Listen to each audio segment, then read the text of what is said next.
The King of Zulus in South Africa is denying that he's been poisoned. That's after a royal aide said suspected poisoning was behind his visit to a hospital in neighbouring Eswatini. Well, Fahmida Miller joins us from Johannesburg. Fahmida, what more do we know here? There seems to be some confusion and conflicting reports even. Well, there is certainly a lot of confusion around some of these rumours, and the initial story came out from King Misuzulu's uncle, Prince Buthelezi, who he has a good relationship with, or certainly has had in the past, that he had travelled, his nephew, King Misuzulu, had travelled to Eswatini for medical attention, and that's after one of the king's aides seems to have been poisoned. That's apparently the thinking, because he died quite suddenly, quite unexpectedly. So there was perhaps some concern about what was going on within that royal household. But following that, King Misuzulu travelled to Eswatini for medical attention. Now, that's according to Prince Buthelezi, his uncle.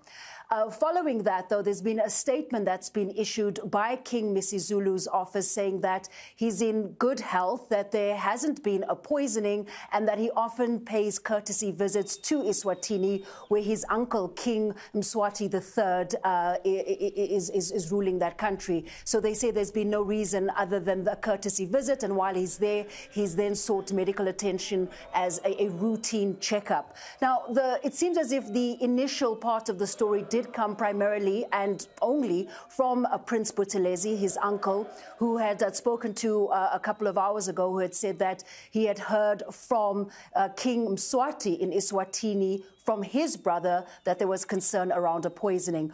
But again, that statement coming from King Misuzulu's office is that he's in good health. There hasn't been a poisoning. He's not in hospital. In fact, the statement went on to point out that there had been baseless rumours, defamatory statements, and they were at pains to express that this certainly was not the case and that the king is in good health. Fahmida Miller, thank you. Well, the Zulu throne has no formal powers, but still holds political influence within South Africa's largest ethnic group. King Misuzulu's coronation took place in October. He succeeded his late father, who had ruled for 5 decades. His parents died months apart in 2021, and the late king gave Misuzulu's mother the power to choose a successor. Well, a branch of his family opposed the succession, saying the throne should have gone to another of the previous king's sons, Prince Simakade. Well, Pitika Ntuli is a historian and an expert in South African Indigenous knowledge systems. He joins us from Johannesburg. Welcome to the programme. So, what's the political background to this, then? There's been a power struggle, hasn't there, regarding the king's accession? Yes, there's been a very robust and very ugly contestation towards the king as well as the coronation. There are some of the people within the royal family who believe that he is not a legitimate king, which is not absolutely right. He is born out of a princess and is also the firstborn son of the king. That is clear. And the people who are actually contesting, although they are part of the royal, but they are not born out of the mothers that were exactly, queens. So there have been a lot of court cases, people, going for this throne. But let me put it this way.